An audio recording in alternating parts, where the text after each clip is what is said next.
여러분, 죽음에 대해서 깊이 생각해 본 적들이 있으시죠? 부활이라고 하는 것이 확실하게 믿어지지 않고 단순히 죽음에 대해서만 생각하면 해결이 안 납니다. 그건 절망이에요. 제가 고등학교 시절에 한참 사춘기를 겪으면서 인생이라는 게 뭔가, 사는 게 뭔가 이런 걸 한참 고민하던 때에, 그때는 이 부활이라는 것이 잘 모를 때였어요. 교회를 이렇게 다니긴 했지만 아직 부활에 대해서 정확하게 배우지를 못하고 깨닫지 못한 게 많아서 그저 죽음이라는 것을 이렇게 생각할 때 반드시 우리는 죽게 되는데, 그러면 공부 열심히 해봐야 별거 없네 그런 생각이 들고요. 성공해봐도 그게 무슨 의미가 있을까? 왜냐하면 죽으면 다 끝이니까요. 한참 그렇게 예민하게 그런 걸 생각할 때 제가 집을 떠나서 대전에 가서 이렇게 학교를 다니면서요, 주말이 되면 이제 고향으로 내려가서 주일을 보내고 친구들과 또 어울리고 이렇게 지내다가 또 다시 월요일날 학교 가고 이런 생활을 반복하는데, 희한하게 주변에 계시는 분들이 돌아가시는 분들이 많았어요. 뭐 다른 때 아마 비슷했을 것 같은데, 누가 죽었다, 동네에서 누가 죽었다 하는 얘기가 더 마음에 와닿고 그 문제를 크게 느끼고 좀 심각하게 생각하면서, 그렇지, 사람이 저렇게 죽으면 다 끝나는데, 그런 생각들을 이렇게 많이 했었어요. 근데 그게 다 왜 그렇습니까? 이 부활에 대해서 모르니까, 죽으면 다 끝난다고 생각하니까 사는 게 재미가 없고요. 언젠가는 죽을 건데 그냥 지금 죽는 게 낫지 않을까, 고생 덜하고. 이런 어리석은 생각들을 좀 많이 했던 적이 있어요. 근데 여러분, 이 부활의 믿음이 생기면 그런 고민은 한순간에 다 사라지게 되는 거지요. 여러분이 이 부활의 믿음이 여러분 모두에게 확실하게 있기를 축원합니다.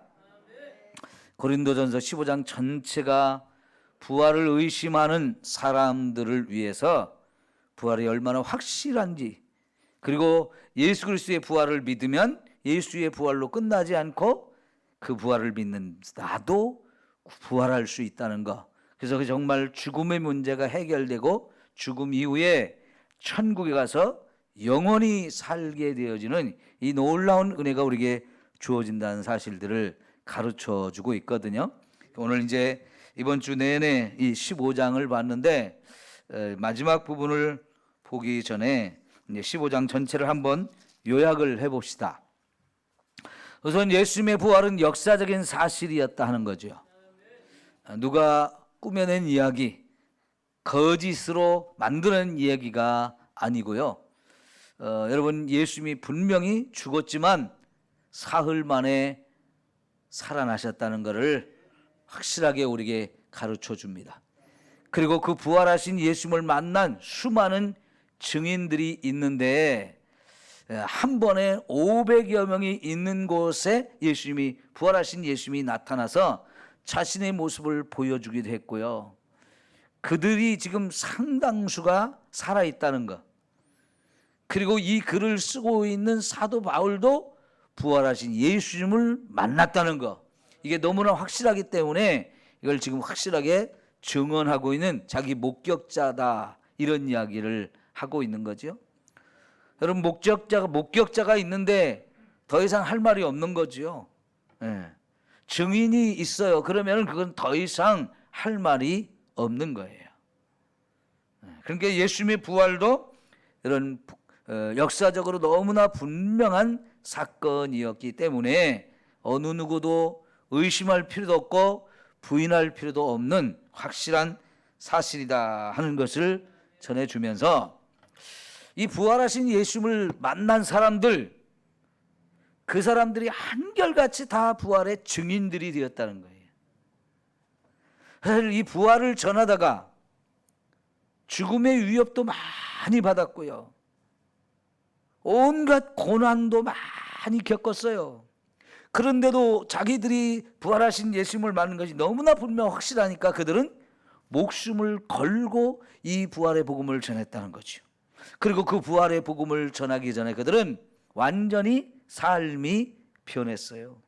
대표적으로 사도 바울이 그런 사람이었죠. 그죠? 사도 바울은 예수님은 믿으면 안 된다, 절대로 그분이 메시아가 될 수 없다, 하나님의 아들도 아니다 하면서 예수를 믿는 사람을 오히려 잡아 죽이거나 옥에 가두거나 교회는 없어져야 된다고 하면서 열심히 교회를 핍박하고 예수 믿는 사람들을 핍박하는 일에 앞장섰던 사람이잖아요.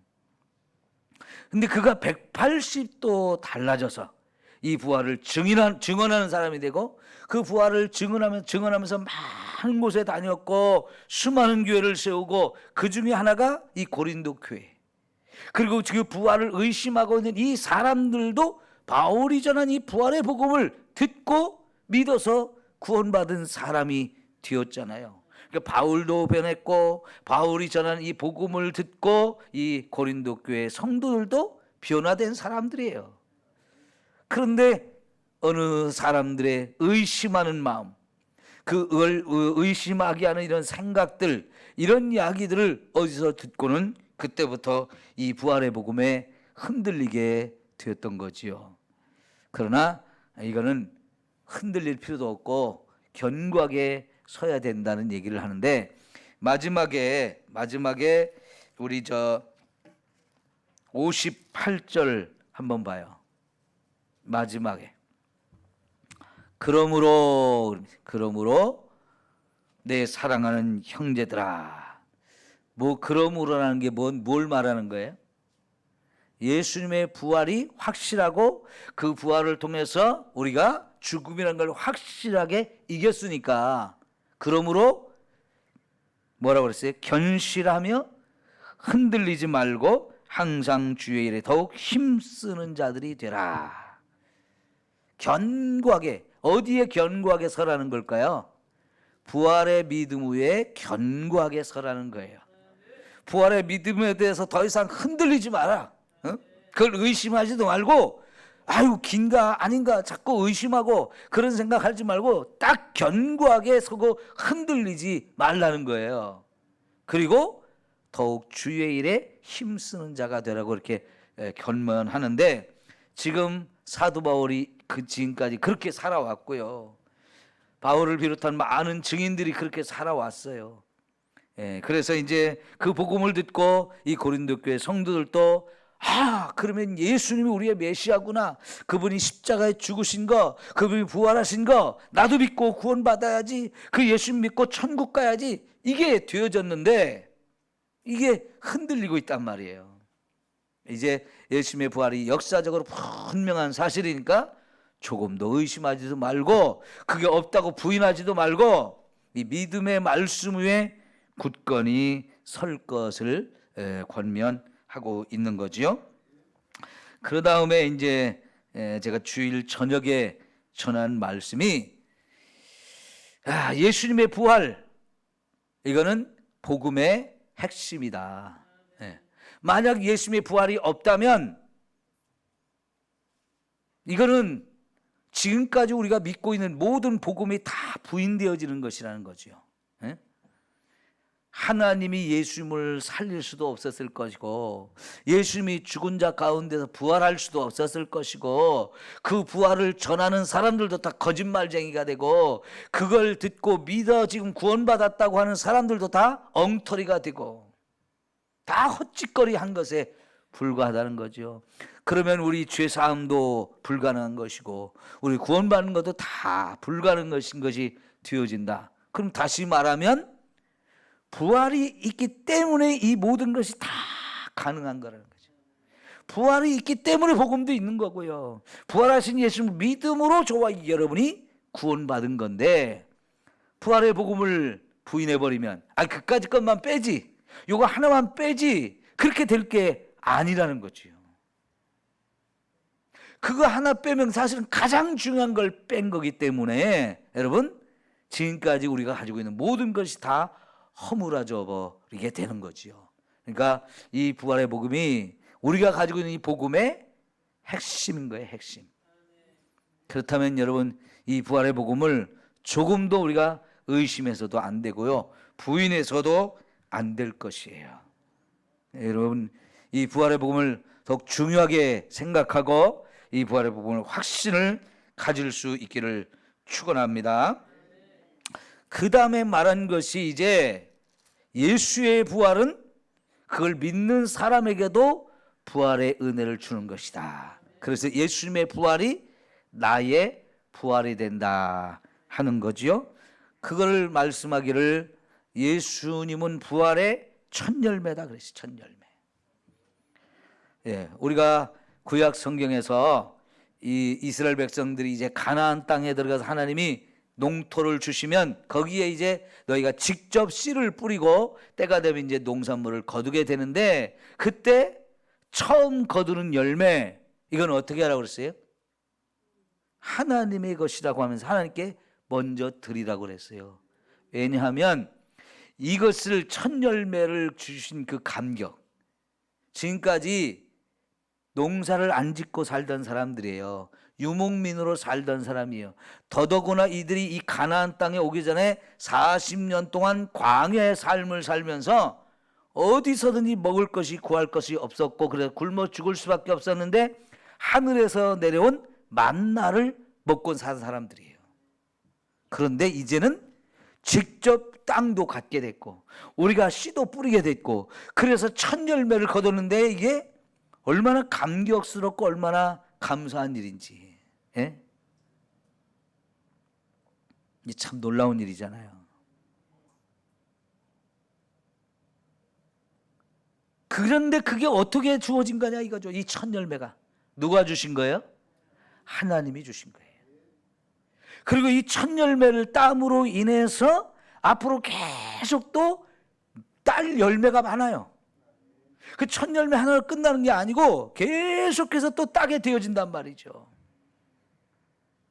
그런데 첫 열매를 가지고 하나님께 가서, 하나님, 이건 하나님이 주신 겁니다. 우리가 드디어 이 땅에 들어와서 내 땅이 생겼다는 이 감격을 실제로 느낄 수 있게 되었습니다. 그리고 이 땅에서 이제 앞으로 많은 열매를 거둬서 우리가 1년 동안 먹고 살게 될 것인데 이 모든 것 하나님이 주셨습니다 하고 고백하면서 감사하며 드리는 이 첫 열매, 하나님께 드리는 거예요. 근데 이 첫 열매라는 것은 그래서 나머지 모든 열매의 대표를 말하는 거지요. 그 전에 또 첫 열매가 있었는데 그게 뭡니까? 유월절 사건에 장자를 죽이는 거였어요.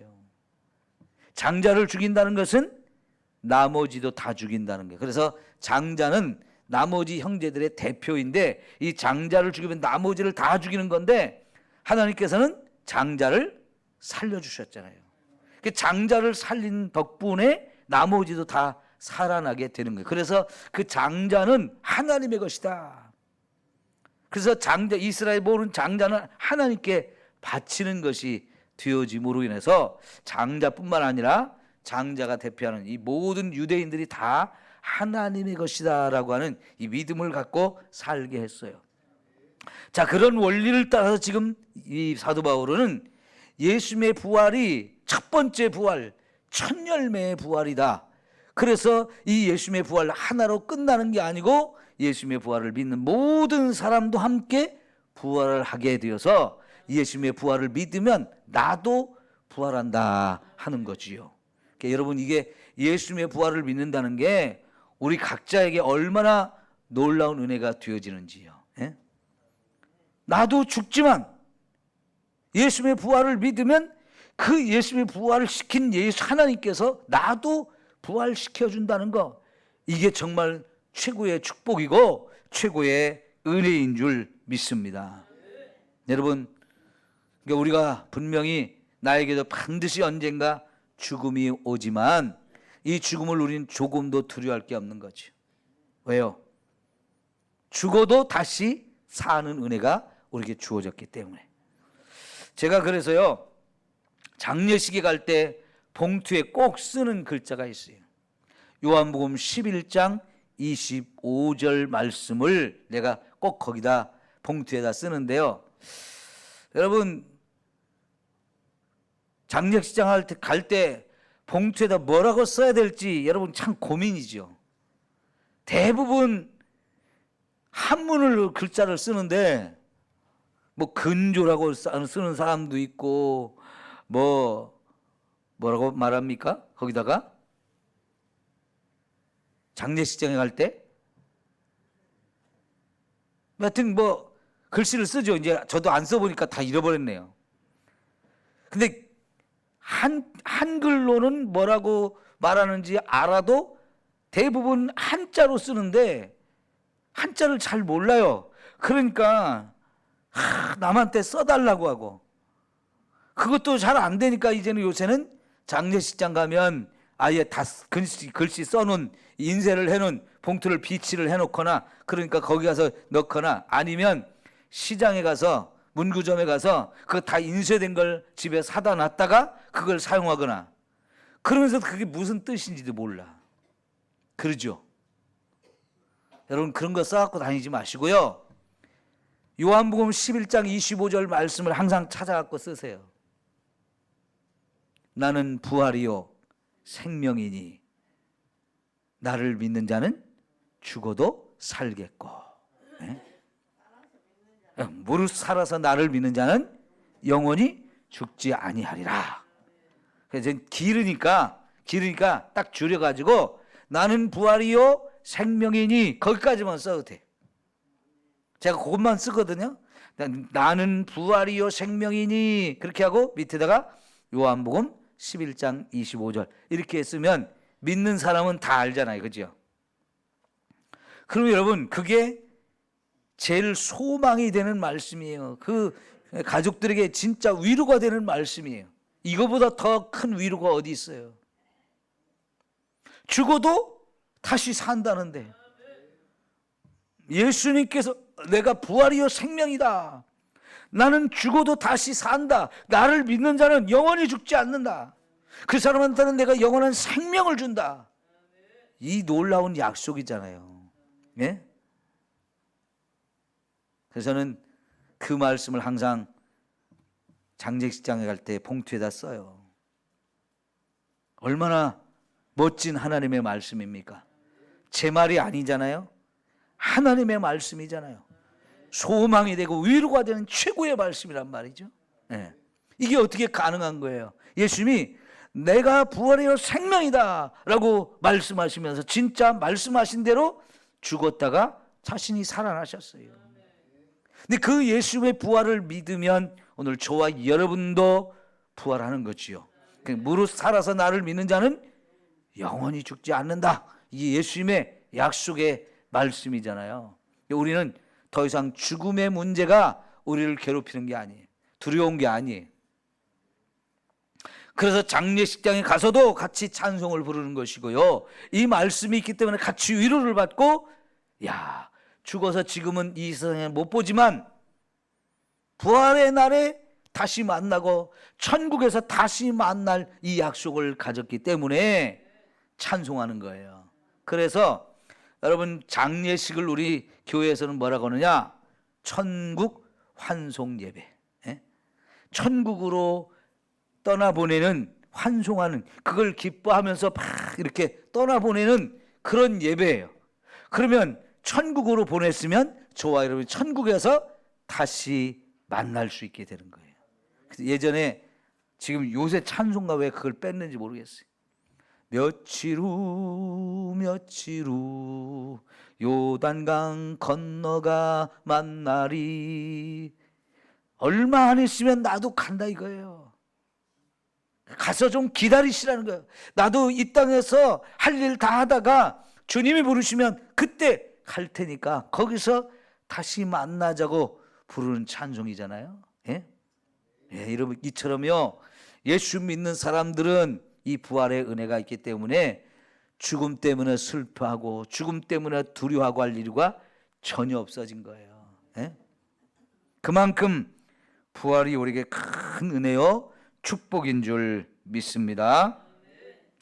자, 그러면서요 여러분, 이제 부활을 한다면 정말 어떻게 부활하고 부활할 때 우리 몸은 어떻게 되느냐라고 하는 것을 또 생각해 보자고 하면서, 여러분, 우리는 부활의 믿음, 예수님이 재림할 때 우리가 부활한다. 근데 그것은 마치 씨앗을 땅에 심으면 그게 썩으면서 거기서 새 생명이 쫙 이렇게 올라오듯이 우리 죽는 것은 바로 그런 거라는 거지. 우리가 죽으면 땅에 묻어버리면 썩어서 흙이 되어지는데 흙으로 돌아가는 걸로 끝나지 않고 언젠가 거기서 부활하는 역사가 있는데, 그날이 언제냐? 예수님이 재림하실 때다. 예수님이 재림하면 죽은 자들이 다 살아난다는 것을 우리 가르쳐주고, 그때 부활할 때 지금의 우리가 가지고 있는 이 몸 그대로 부활하는 게 아니고 변한다는 거예요. 변한다는 거예요. 놀랍게 변한다는 거예요. 왜 변하느냐? 지금의 우리의 혈과 육을 가지고는 하나님 나라에 들어가서 살 수가 없는 것이다. 왜냐하면 지금의 우리 육체는 썩을 수밖에 없는 거고 죽을 수밖에 없는 것이고 약한 것이고 욕된 것이기 때문에, 이게 하늘에서 살 수 있는 새로운 몸으로 하나님이 그냥 순식간에 우리를 변화시켜 주는데, 오늘 말씀을 보니까 51절 볼까요? 보라, 내가 너에게 비밀을 말하노니 우리가 다 잠잘 것이 아니요 마지막 나팔의 순식간에 호련히 다 변화되리라 그랬어요. 요 마지막 나팔이 뭘 얘기하는 거예요? 예수님이 재림하는 날을 말하는 거잖아요. 예수님이 이 세상에 다시 오실 때는 온 세상에 다 울려 퍼지도록 나팔 소리가 울려 퍼진다고 그랬어요. 그러면 지구상에 있는 전체 모든 사람이 다 듣게 되는 거예요. 그래서 우리 하나님의 나팔 소리 천지진동할 때에 예수 영광 중에 구름 타시고 천사들을, 그 다음 뭐예요? 우리 예수님이 오신다는 거죠. 그 예수님이 오시는 재림의 날이 바로 나팔이 울려 퍼지는 날인데, 그 나팔이 울려 퍼지면서 예수님이 재림하는데 동시에 저와 여러분에게 놀라운 일이 벌어져요. 죽은 자가 다시 살아나는데 그때 우리 몸이 변화된 새로운 몸을 가지고 딱 다 부활을 한다는 거지요. 네? 이게 비밀이에요. 예수 믿는 사람한테만 주어지는 놀라운 비밀인 거죠. 그러면 거기 52절에 뭐라고 했어요? 나팔 소리가 나매 죽은 자들이 썩지 아니할 것으로 다시 살아나고 우리도 변화되리나 이 썩을 것이 반드시 썩지 아니할 것을 입겠고 이 죽을 것이 죽지 아니함을 입으리로다 그랬어요. 썩을 것이 썩지 않는 것으로, 죽을 것이 죽지 않는 것으로 완전히 새롭게 변화되어져서 그때 우리는 가장 영광스러운 몸으로 변화되는데, 예수님의 가장 아름다운 모습으로 우리도 변화될 거라는 거지요. 하늘에는 해와 달과 별이 있는데 그게 얼마나 밤하늘에 참 이렇게 아름답습니까?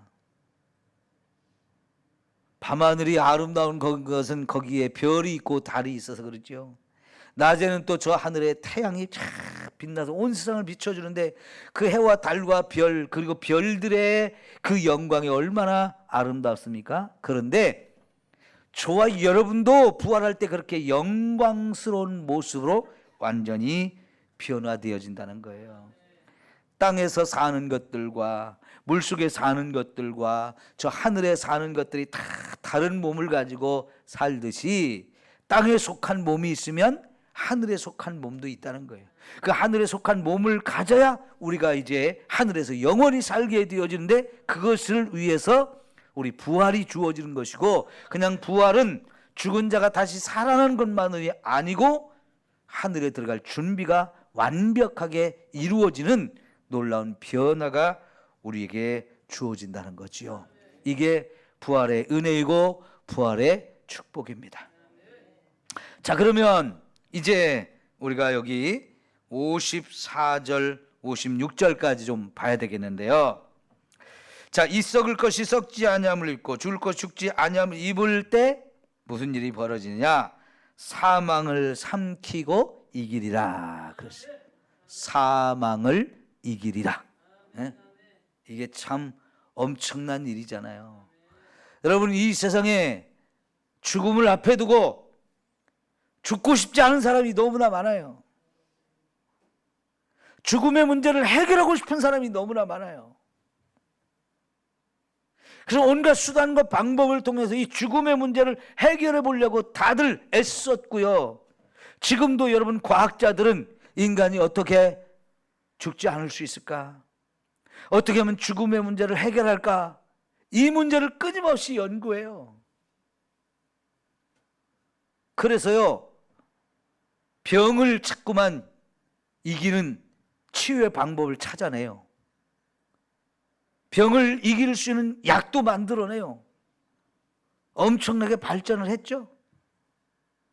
그래서 우리들이요, 몸에 먹는 것도 잘 먹고 해가지고 점점 수명이 길어져 가지고 우리 참 옛날에 비하면 한 20년 30년을 더 살게 되었어요. 그러죠? 근데 저 동남아나 저 중앙아시아나 아프리카, 남미 이런 데 가면요, 그 사람들은 우리보다 20년 30년의 수명이 짧아요. 제가 예전에 저 중앙아시아 카자흐스탄에 거기 가가지고요, 어느 시골에 가서 이렇게 전도를 하다가 그 집에 할아버지를 만났어요. 할아버지, 우리가 봤을 때는요, 우리나라 사람 기준으로 보면 70이 넘은 할아버지였어요. 근데 제가 연세를 물어보고 깜짝 놀랐어요. 나는 70이 훌쩍 넘은 할아버지로 보였는데 연세를 물어보니까 50 조금 넘었대. 근데 그렇게 늙어 보이는 거예요. 제가 그때 40 한 중반쯤에 갔었거든요.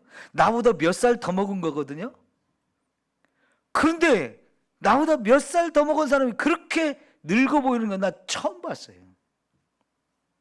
그만큼 거기 사람들이 먹는 것이 부실하고 의료 수준이 떨어지다 보니까 금방 죽는 거예요. 그래서 제가 거기서 그 사람들하고 같이 밥을 먹는데 옛날에 6.25 때요, 러시아 사람들이, 군인들이 우리나라 올 때 뭘 갖고 왔느냐면 벽돌빵이라는 걸 갖고 왔어요. 벽돌빵. 그 사람들이 굽는 빵은요, 굉장히 딱딱한, 진짜 우리 메주만한 이런 빵인데요, 진짜 이게 딱딱해요. 메주처럼, 마른 메주처럼 딱딱해요. 그러니까 그걸 그냥 싸들고 다니면서 그게 그들의 식량이에요. 그거를 우유 한 잔하고 그걸 쓸어가지고 먹든가, 아니면 따뜻한 차를 끓여가지고 그 따뜻한 차와 함께 그 딱딱한 빵을 이렇게 쓸어가지고 씹어서 먹으면 그게 그 사람들 식사거든요. 같이 먹어보니까요, 금방 배고파요. 먹은 것 같지도 않아요. 거기에 비하면요, 옛날에 우리 못 살 때도 그거보다 더 잘 먹었어요. 우리는 어때요? 쌀밥이나 보리밥이나 뭐 밀가루가 됐든 이런 걸 먹으면서 그것만 먹지 않고 반찬을 항상 곁들여서 먹잖아요. 우리 반찬이 항상 있어요. 반찬이 야채일 수도 있고 아니면 고기일 수도 있고 생선일 수도 있는데 그 사람들한테는 반찬이라는 게 없어요. 겨우 이 밀가루 빵에다가 우유나 홍차 이거 아니면 거기다가 같이 주는 게 뭐냐면 오이를 그냥 씻어가지고 칼로 뚝뚝뚝 썰어 놓은 거, 그게 전부예요. 우리는 그걸 고추장이라도 찍어 먹든가 된장이라도 같이 찍어 먹는데요, 그 사람들한테는 그런 것도 없어요. 그냥 생오이를 씹어 먹는 거예요. 그러니 여러분, 먹는 게 얼마나 부실해요. 그러니까 일찍 죽는 거예요. 이런 것을 개선해 가지고 더 잘 먹고 병이 들어도 다 고치고 좋은 약 써 가지고 점점 우리 수명을 늘려가는 이유가 뭐예요? 죽고 싶지 않은 거예요. 죽음의 시간을 조금이라도 더 늘려보려고 하는 거예요. 뒤로 밀어보고 싶은 거예요. 요새는요, 여러분 옛날에 황우석 씨가 줄기세포 이거 연구를 해가지고 복제하는 기술을 만들어냈잖아요. 그죠? 사람의 이 배아를 복제를 해가지고 똑같은 생명체를 만들어내는 거예요.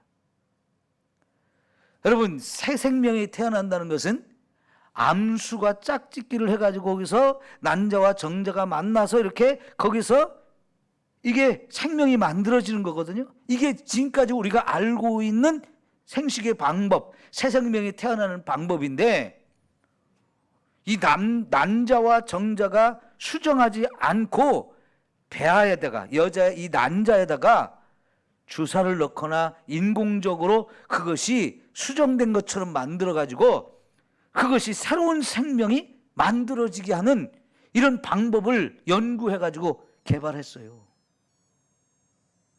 이 황우석 씨가 그걸 해 가지고요, 전 세계가 깜짝 놀랐어요. 그래 가지고 양을 복제를 한다든가 개를 복제한다든가 말을 복제한다든가 이러면서 동물을 가지고 먼저 실험을 했죠. 그러니까 이게 암수가 짝짓기를 해서 새로운 생명이 태어나는 게 아니고요, 실험실에서 인간의 방법을 통해서 새로운 생명을 복제해내는 거예요. 나하고 똑같은 생명체를 만들어내요. 그래서 이 컴퓨터를 가지고 아바타라는 것을 만들었는데, 그거는 나하고 똑같은 존재를 새롭게 만든 거고 똑같은 거였어요. 가상의 나를 만든 거예요. 가상의 나. 근데 이 황우석 씨의 이 줄기세포, 배아 연구 이런 걸 통해서요, 진짜 사람을 복제할 수 있는 기술이 만들어졌는데, 이건 윤리적으로 허락해서는 안 된다 해가지고 짐승들을 복제하는 거는 연구를 통해서 했지만 사람을 복제하는 일은 전 세계가 금지시켜가지고 사실은 못하게 했어요. 근데 그게 뭡니까?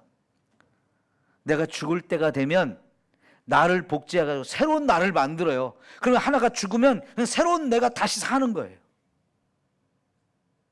야, 이게 인간이요, 참 무서운 연구를 했어요. 근데 그걸 못하게 하니까 그 다음에 나온 게 뭔지 아세요? 이 줄기세포를 가지고요, 연구를 하다 보면 간이 손상된 사람, 지금은 어떻게 해야 돼요? 남의 간을 이식을 받잖아요. 신장도 남의 것을 이식받잖아요. 근데 심장은 이식받기가 쉽지 않아요. 그런데 어쨌든 간에 장기 기증을 해가지고 말이죠, 우리 몸에 장기 하나가 손상되면 남의 것을 가져다가 대신 집어넣고 수술을 해서 살 수 있는 방법이 또 이렇게 계속 진행이 되잖아요. 그래서 간 이식받은 사람, 뭐 신장 이식받은 사람, 뭐 각막을 이식받은 사람, 이런 장기 기증을 엄청나게 해요. 근데 요새는 그것이 발전해 가지고 어느 정도 수준까지 왔느냐, 머리를 바꿔치기 하는 수술이 되어지는 거예요. 네? 머리를 바꿔치기 해요. 몸뚱아리를 바꾼단 말이에요. 내가 지금 늙었어요. 늙었어. 그 몸이 많이 이게 망가졌어요. 그런데요, 여기를 딱 자르고 다른 사람 여기도 젊은 사람 것도 잘라가지고 그 젊은 사람의 몸하고 내 머리하고 딱 연결시키는 거야. 여러분, 그러면 내가 다시 젊어지는 거잖아요. 또 사는 거예요. 그러니까 한 번의 인생을 또 사는 거야. 이런 수술이 가능해요, 지금. 놀랍죠? 왜 다 그런 짓을 하는 거예요? 죽고 싶지 않은 거예요. 또 어떤 사람은 무슨 짓을 하느냐? 죽을 때요, 냉동을 시켜요. 냉동. 죽을 때 냉동을 시켜. 왜 냉동을 시킬까요? 썩지 않게 하는 거예요, 몸이. 왜 썩지 않게 하느냐? 언젠가 인간의 과학 기술이 발전돼 가지고 이 냉동한 것을 딱 녹이면 다시 생생하게 살아나는 그런 기술이 발전되면 내가 다시 살 수 있을 것이다 하면서 냉동을 시키는 일을 하고 있어요. 여러분, 생선이나 고기 싱싱하게 그래도 먹으려고, 오래 먹으려고 얼리잖아요. 그죠? 그거 다시 먹을 때 다시 녹여가지고 그걸 고기를 먹거나 생선을 먹을 수 있죠. 근데 그게 다시 살아나는 건 아니잖아요. 그냥 부패하는 것을 멈추어서 그냥 나중에 먹을 수 있도록 이렇게 조치를 취해 놓는 건데, 근데 사람도 죽을 때 죽기 전에 냉동을 시켜버리는 거예요. 예? 죽은 시신을 여러분 병원에 가면 영안실에다 이렇게 냉동실에 넣어놓는 것보다 더 좋은 방법을 통해서 지금 내가 죽어 있는 고모도 그대로 보관되도록, 그것이 100년이 갈 수도 200년이 갈 수도 있는데 그걸 하는 거예요. 근데 그게 돈이 많이 들거든요. 그래도 그걸 해요. 몇 억이 드는데 그걸 한다고요. 그래서 냉동에 탁 보관해 놓은 그런 사람들이 있어요. 왜? 나중에 우리 인간의 기술이 발전해 가지고 그 냉동한 인간을 딱 녹이면 그대로 살아나도록 그런 기술을 만들어 놓으면 자기 다시 살 수 있다는 거예요. 죽고 싶지 않다는 얘기죠. 그때는 더 좋은 세상이 될 거 아니에요. 그러니까요, 인간은 우리가 생각할 때 그 짓을 왜 하지? 그 돈을 왜 버리지? 이렇게 생각하지만 돈 많은 인간들은 죽고 싶지 않으니까 별짓을 다 해보는 거예요. 그게 한마디로 세상 속된 말로 지랄 방울광을 하는 거예요. 예? 해보는 거예요, 뭐든지. 그럼 왜 사람들이 저 우주를 가려고 하는 거예요? 내가 죽기 전에 이 지구가 멸망할 수도 있다는 거예요. 요즘에 좀 지난주만 해도 어땠어요? 황사, 미세먼지 얼마나 심했어요. 근데 이게 점점 심해지거든요. 그래서 지금요, 우리 이제 자동차, 석유나 휘발유 떼는 자동차 이제 다 없앨 거거든요. 그래서 지금 전 세계가 전기 자동차, 수소 자동차 이걸 만드는데 지금 아주 경쟁이 치열한데요. 그나마 우리나라 현대 자동차, 기아 자동차에서 전기 자동차 지금 좋은 걸 만들어 가지고 지금 잘 팔리고 있어요. 세계 최고 제품이 됐어요. 근데 한 10년쯤 되면 이 지금 휘발유, 경유 떼는 자동차 다 없애버리거든요. 왜 그래요? 공기가 지금 너무 안 좋아지고 있고 이 지구가 이런 걸 때문에 온난화가 돼가지고 지금 환경이 너무 변화되기 때문에 이런 걸 좀 다시 좀 지구를 재생시키려고 노력을 하는 건데요. 아무리 그래도 우리 인구가 이 땅에 살면서 자꾸 자연을 파괴하기 때문에 언젠가 우리가 살 수 없는 세상이 되어진다는 생각을 하는 거예요. 예를 들면 플라스틱 썩는데 500년 걸린다 뭐 이런 얘기 하잖아요. 지금 우리가 버린 이 쓰레기, 플라스틱 쓰레기가 바다에 가가지고 잘게 부서져 가지고 이 플라스틱도 미세 플라스틱으로 변화되는 거예요. 잘게 부서지는 거예요. 근데 그걸 누가 먹어요? 물고기가 다 먹어요. 근데 그걸 또 우리가 먹어요. 그러면 그 미세 플라스틱이 물고기 몸에 쌓여 있다가 그걸 내가 먹으니까 또 사람 몸에도 미세 플라스틱이 자꾸 쌓이는 거예요. 여러분 지금 마스크 쓰고 이제 버릴 때 어떻게 버려요, 여러분? 뭘 잘라요? 그러죠. 그러시나요? 그렇게 하나요? 꼭 그러셔야 돼요. 쓰레기통에 버리기 전에 이 귀걸이 이거를 한쪽이라도 떼야 돼요. 안 그러면 물고기들이 이게 구멍이 껴. 이렇게.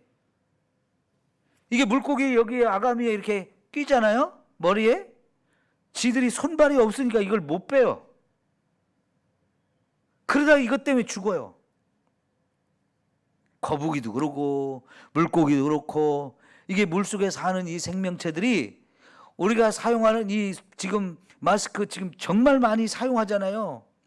한 달에도 몇십 개씩 우리가 쓸 수도 있어요. 근데 이걸 그냥 무심코 버리면 수많은 물고기가 이게 걸려가지고 그래서 죽어요. 어떤 놈은 이 마스크를 몇 개씩 끼고 있는 놈이 있어요. 걔네들이 뭐 이렇게 찰라고 마스크를 끼나요? 어쩌다 이게 걸린 거예요. 그래서 이거 버릴 때 꼭 띄고 버리라고 하잖아요. 그런 것처럼요. 지금 우리가 버리는 쓰레기가 어마어마하게 많은데 그런 쓰레기 때문에 이제 자연이 파괴가 돼서 우리가 살 수 없는 세상이 될 거다. 그러면서 지구가 살 수 없으면 우리 어디가 산다? 달나라나 별나라에서 살아야 된다고 자꾸 우선 우주선 쏘는 이걸 자꾸 개발하는 거고요. 돈 많은 사람들은 나 거기 일본으로 보내줘. 거기 여행이라도 가고 싶다. 이러고 있어요. 다 죽고 싶지 않은 거예요. 죽지 않으려고 몸부림을 치는 거예요. 근데 여러분, 죽지 않고 영원히 살 수 있는 최고의 방법, 가장 간단한 방법은 바로 부활하신 예수님을 믿는 거예요. 그 예수님이 부활하시면서 사망을 삼키고 이기리라 하셨던 이 말씀이 이사야 28장에 나오는데 그 말씀 그대로 지금 예수님이 부활하실 때 사망을 이겨버렸어요.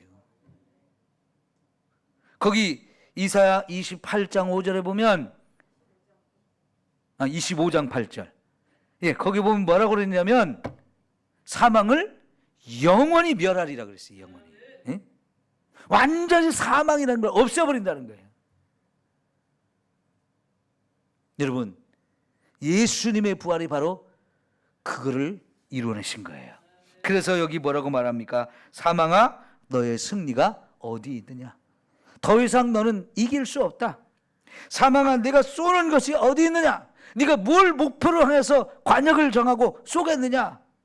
너의 사망이 쏘는 것은 죄요, 죄의 권세는 율법이다 그랬는데 이 사망이라는 것이 죄 때문에 우리에게 왔고 율법의 정죄 때문에 우리가 죽음을 당하게 되어졌는데 예수님이 사망이라는 걸 딱 멸망을 시켜서 영원히 패해버렸기 때문에 아무리 죄가 있어도 아무리 율법이 우리를 정죄한다 할지라도 이제 우리에게는 그게 전혀 문제가 안 되어진다 하는 거예요.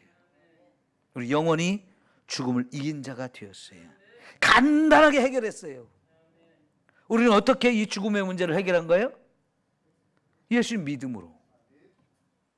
예수 믿는 이 너무나 간단하고 너무나 쉬운 이 방법을 통해서 저와 여러분은 사망을 이긴 자가 됐어요. 그러나 예수님이 이 사망을 멸하시기 위해서 자기가 먼저 죽음을 당했어요.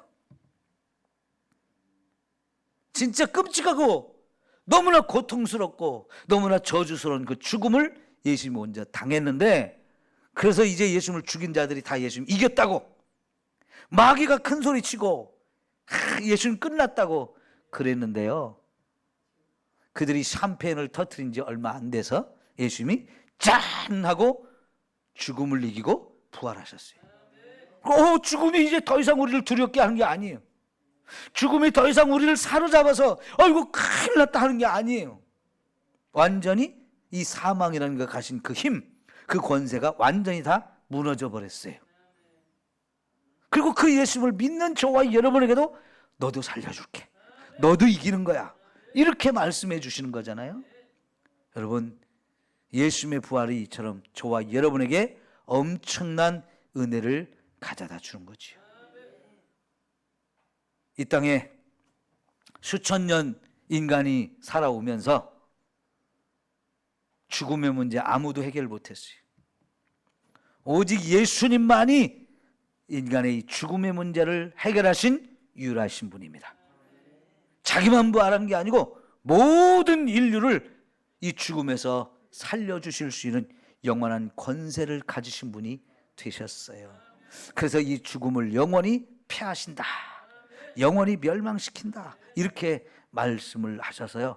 예수 믿는 저와 여러분은 이제 죽음의 문제가 완벽하게 해결되어진 줄 믿습니다. 자, 그러니까 이 죽음의 문제, 부활의 문제, 그 위에 견고하게 서라. 그 어떤 소리를 듣고 어떤 상황이 와도 흔들리지 마라. 그런데 이제 우리가 해야 될 게 뭐라는 거예요? 결론이 뭐예요? 자, 그래요. 우리 따라합시다. 주의 일에 더욱 힘쓰는 자가 되라. 그렇게 사실 겁니까? 예? 왜요? 그 주님이 나를 살려주셨으니까. 우리가 해야 될 주의 일이 뭡니까? 죽어가는 자를 살리기 위해서 이 복음을 전하는 거예요. 예? 이 복음을 전해서 한 영혼이라도 더 죽음의 자리에서 구원해내는 거예요. 그게 주의 일이에요. 이런 일을 힘쓰라는 거예요. 그러면 주의 일, 이게 헛됩니까? 헛되지 않습니까? 결코 헛되지 않을 것이다. 너희가 수고한 것, 그것이 헛수고가 되지 아니하고 반드시 하나님의 칭찬과 상급이 주어지면서 저와 여러분이 영광을 누리게 되어질 것입니다. 여러분, 우리가 예수님 잘 믿어야 됩니다. 자, 보십시오. 정리합시다. 예수님 부활하셨어요. 그죠? 예수님 부활하셨으면 예수님 지금도 살아계신 거잖아요. 영원히 살아계신 거예요. 제가 우리 성도님들 올 때 좀 안타까운 게 그거예요. 예수님이 지금도 살아계시다는 게 자꾸 안 믿어지는 것 같아요.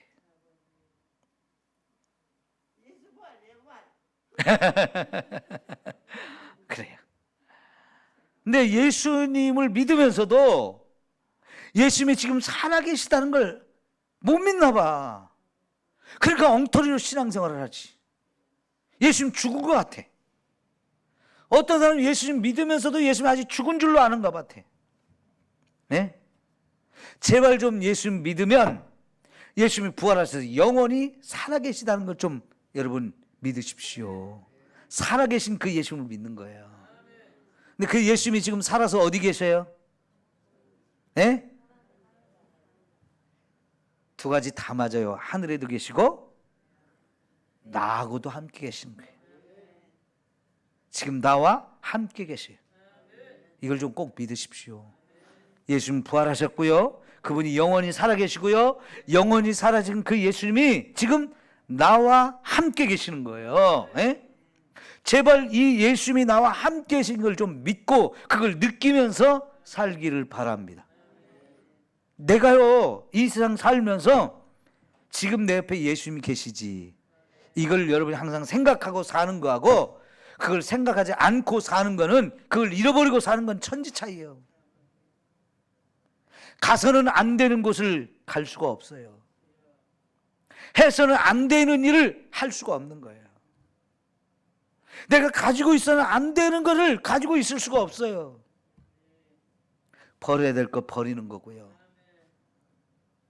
주님이 나와 함께 계시면 두려울 것도 없는 것이고 염려할 것도 없는 것이고 근심할 것도 없으면서 그냥 감사한 거죠. 그냥 좋은 거예요. 행복한 거예요. 나 주님이 미치도록 사랑하고 싶은 거예요. 주님이 내 옆에 있으니까 힘이 나요. 네? 너무너무 신나죠. 그 최고의 행복을 누리면서 살 수 있는 거예요. 예수님이 지금 나와 함께 있는 이유가 뭐겠어요? 뭐 하려고요? 너 신앙생활 좀 잘해라. 어? 너 좀 승리하면서 살아라. 너 제발 좀 행복하게 살아라. 이거 하시려고 예수 우리와 함께 계시는 거잖아요. 뭐 우리 옆에서 구경하려고 계시나요? 우리 코딱지 꺼내주려고 계시는 거예요? 밑 닦아주려고 지금 옆에 계시나요? 그런 거 아니잖아요. 그분이 하나님이에요. 내가 너와 함께 할 거니까 나 믿고 너 좀 당당하게 살아. 내가 너와 함께 할 거니까 까짓 거 걱정하지 마. 돈 없는 거? 병든 거? 지금 네 가정이 좀 힘든 거? 네가 지금 사는 게 어려운 거? 너를 고민하게 만드는 거? 너 근심하게 만드는 거? 그런 거 하나도 걱정할 거 없어. 마태복음 28장 20절에 볼지어다 내가 세상 끝날까지 너희와 항상 함께 있으리라. 세상 끝날까지. 주님 안 떠나요. 저 여러분 안 떠나요. 마가복음 16장 20절에도 예수님이 함께 한다는 걸 믿고 나가서 복음을 전하는 제자들, 그 제자들에게 예수님이 함께 계시면서 많은 표적이 나타나게 하고, 그래서 예수님이 하신 말씀을 확실하게 증언해 주셨다는 거예요. 예수님이 하늘로 올라가셨는데 하늘로 올라가시면서 거기서만 계시는 게 아니고요, 그 예수님이 지금 나에게 오셔서 나와 함께 하고 계시다는 거예요. 그걸 믿고 제자들이 나가서 복음을 전하니까 복음 전하는 현장에서 수많은 표적이 나타났다는 거예요. 귀신을 쫓아내고 병든 자를 치유하고 독을 마셔도 해를 받지 않냐고, 응? 뱀을 집어서 끄떡없고, 응? 새 방언을 말하고, 이 복음을 믿는 자를 구원하는 이 놀라운 역사들이 강력하게 펼쳐졌는데 어떻게 그게 가능했느냐? 예수님이 함께 계시면서 그렇게 해주셨다는 거예요. 응? 예수님이 함께 계시다는 게 이렇게 좋은 거예요. 예수님이 함께 계실 수 있는 이유가 죽었지만 살아났기 때문에, 그분이 지금 살아서 나와 함께 계신 거예요. 이렇게 살라는 거예요. 이렇게 부활하신 예수님이 나와 함께 있다는 거, 이거 믿고 살라는 거예요. 그러니까 주님의 일 아무리 해도 피곤한 줄 모르는 거고요, 기뻐하고 감사하고 승리하게 되어지고 진짜 행복하게 살 수 있게 되어지는 거잖아요. 우리 이렇게 삽시다. 부활의 믿음은 그렇게 하는 거예요. 부활의 믿음. 기도합시다.